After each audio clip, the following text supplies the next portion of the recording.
New at 4, a new take on legalized tripping. Tonight, a Portland shroom shop is going big, offering trips for corporate retreats, Halloween, and even the Super Bowl. Joining us to talk about the sacred mushroom is freelance journalist for Willamette Week, Grant Stringer. Grant, thanks for being here. Thanks for having me. Tell us about the sacred mushroom's mission.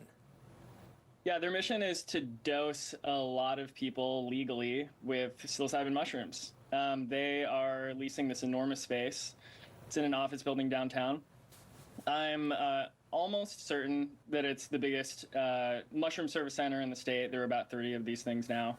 And they're interesting for a few reasons, but one is that they are trying to get people to think about using mushrooms legally for recreation and just to open their minds instead of, you know, the way that most people have been using this stuff legally, which is really for therapy, for treating depression or anxiety, or you know, addressing longstanding traumas or things like that.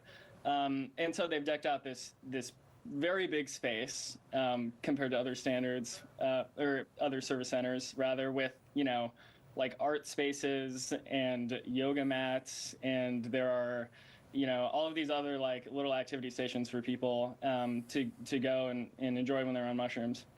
It's a big part of their pitch. You know, they want to have parties. They want, you know, corporate employees to be using mushrooms there.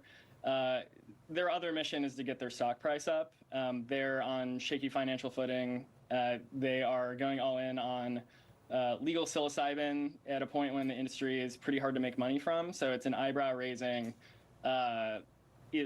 development in downtown Portland for a lot of reasons. Voters recently approved the regulated use of psilocybin, these magic mushrooms. Is this legal under that law? Yeah, it's definitely legal. You don't have to get a doctor's note to do shrooms legally here in Oregon. A lot of people think that you do, but you kind of don't. Actually, you don't at all.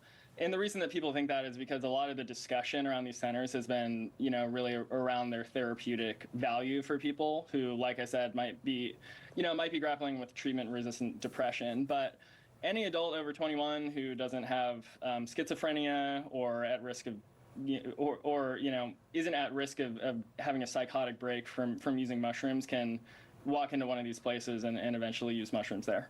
Grant, it's interesting. Thanks for being here. Thanks. You can read the entire article in the latest edition of Willamette Week on newsstands now or online at wweek.com.